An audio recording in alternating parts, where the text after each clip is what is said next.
Hello everyone. আজি আমি discuss কৰিম ক্লাস 6 ৰ এখন কোৱেশ্চন পেপাৰ হাফ ইয়াৰলি 2024 ৰ জেনাৰেল ম্যাথমেটিক্স ৰ যিখিনি এমসিকিউ দিয়া আছে এই এমসিকিউ খিনি আজি আমি ডিসকাস কৰিম। চাও ইয়াৰ প্ৰথমটো কোৱেশ্চন কি দিয়া আছে 1 মিলিয়নত ড্যাশ লাখ কিমান লাখত 1 মিলিয়ন 10 লাখত শুদ্ধ আনসাৰটো বি হ'ব। Number 2 2 মিটাৰত কিমান মিলিমিটাৰ ডাইৰেক্টলি আনসাৰটো হ'ব কোৱেশ্চন নম্বৰ বি 2000 মিলিমিটাৰ। অসমীয়াখিনি কৈ দি আছো বাকিখিনি কোৱেশ্চন নম্বৰ 3 25 ৰ মুঠ উৎপাদকৰ সংখ্যা কিমান 25 ৰ উৎপাদক কেটা হ'ব 1 5 and 25 গতিকে মুঠ উৎপাদক কেটা হ'ব Number B 3 তলৰ কোনটো সংখ্যা 3 ৰে বিভাজ্য ঠিক 3 ৰে বিভাজ্য এটাই সংখ্যা আছে নাম্বাৰ সি 780। কোৱেশ্চন নম্বৰ 5 এটা নিৰ্দিষ্ট বিন্দুৰ মাজেৰে অঙ্কন কৰিব পৰা ৰেখাৰ সংখ্যা হ'ব এডাল দুডাল অগণন আৰু তিনিডাল। গতিকে এটা বিন্দুৰ মাজেৰে আমি অসংখ্য ৰেখা টানিব পাৰো গতিকে কোৱেশ্চন নম্বৰ সি হ'ব অগণন বা ইনফিনাইট। তলৰ কোনটো মান অনিৰ্ণেয় কোনটো মান আমি আনডিফাইন্ড গতিকে কোৱেশ্চন নম্বৰ সি হ'ব 1/0 ইয়াৰ মান হয় আনডিফাইন্ড হয় আমি নিৰ্ণয় কৰিব নোৱাৰো বাকিখিনি নিৰ্ণয় কৰিব পাৰো।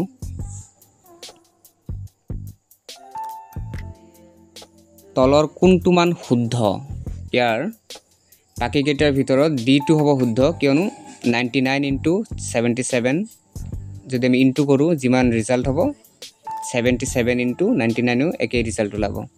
তাৰ মানে a into b equal b into a বুলি আমি লিখিব পাৰিম। কোৱেশ্চন নম্বৰ 8 -6 তকৈ ডাঙৰ অখণ্ড সংখ্যাটো হ'ব -6 তকৈ ডাঙৰ হ'ব কি 0 -7 সৰু হ'ব যিমান ঋণাত্মক অখণ্ড সংখ্যা আছে যিমান ডাঙৰ চাবা ইমান কি হ'ব সৰু গতিকে ইয়াৰ শুদ্ধ আনসাৰটো হ'ব সি 0। এটা ত্ৰিভুজৰ কেইডাল মধ্যমা থাকে ইয়াৰ মধ্যমা তিনিটা হ'ব তিনডাল। এক বছৰত কিমান অংশ 5 মাহ ইয়াৰ শুদ্ধ আনসাৰটো হ'ব সি 5/12 আমি যদি 5/12 into 12 কৰো গতিকে কিমান হ'ব 12 টো ক্যান্সেল হৈ যাব থাকিব কিমান 5 গতিকে আনসাৰটো হ'ব সি 5/12।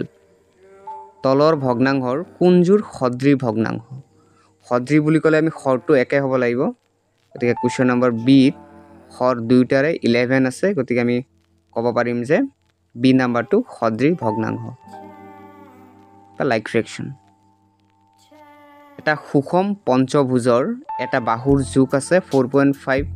সেন্টিমিটাৰ ইয়াৰ পৰিসীমা কিমান দে সুষম পঞ্চভুজৰ পৰিসীমা হ'ব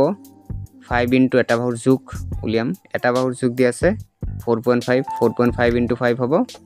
d 22.5 সেন্টিমিটাৰ। 13 চাৰিটা অংক বিশিষ্ট আটাইতকৈ ডাঙৰ সংখ্যাটো হ'ল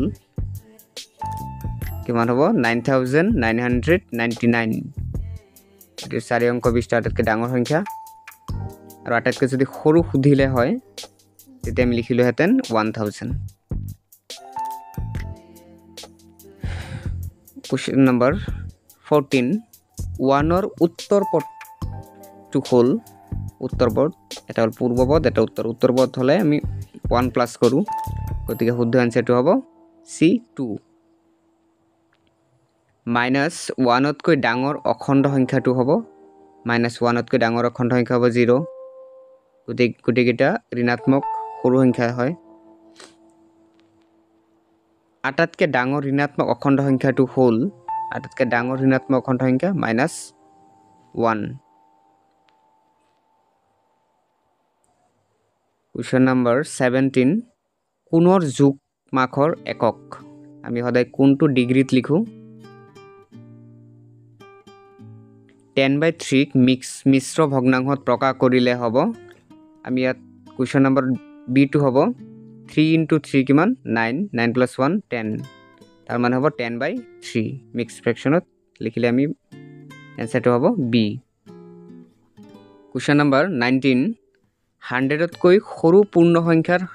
সংখ্যাটো হ'ল 100তকৈ সৰু পূৰ্ণ সংখ্যা কিমানটা আছে হেকেটা লিখিব দিছে 100 টো যদি বাদ দিও টোটাল 1 ৰ পৰা সংখ্যাটো আছে 99 আৰু 0 প্লাস কৰিলে টোটাল কিমানটা হ'ব 100 এহটা কুৱেশ্যন নম্বৰ 20 4 × 5/6 ক অপকৃত ভগ্নাংশত প্ৰকাশ কৰিলে হ'ব কিমান হ'ব অপকৃত ভগ্নাংশত লিখিলে আমি হৰ কিমান আছে 6 6 × 4 কিমান 24 24 + 5 29/6 answer A question number 21 এটা বৰ্গৰ কৰ্ণ সংখ্যা দুটা এনে কোনো স্বাভাৱিক সংখ্যা লিখা যাৰ পূৰ্বপদ নাই স্বাভাৱিক সংখ্যা এটা আছে 1 ৰ পৰা আৰম্ভ হয় যাৰ পূৰ্বপদ কিমান হ'ব 0 0 যেটো পূৰ্ণ সংখ্যা হয় 23 প্ৰকৃত ভগ্নাংশটো যাৰ লব 7 আৰু হৰ 11 হ'ল হৰ দি আছে 11 লব কিমান 7 তেকে ভগ্নাংশটো হ'ব 7/11 -3 লগত কি যোগ কৰিলে যোগফল 0 হ'ব -3 লগত যদি আমি +3 কৰো গতিকে আনসাৰটো হ'ব 0 25 লাষ্ট কোৱেশ্যন 8 ৰ গুণিতকৰ সংখ্যা 8 ৰ গুণিতক হ'ব অসংখ্য গুণিতক আমি পাম 1 * 2 * যিমান ইনটু কৰি গৈ থাকিম গতিকে ইনফিনাইট হ'ব অসংখ্য গতিকে এনসাৰটো হ'ব C D অসংখ্য গতিকে হেহলৈকে ভিডিঅ'টো চোৱাৰ বাবে ধন্যবাদ থাকিল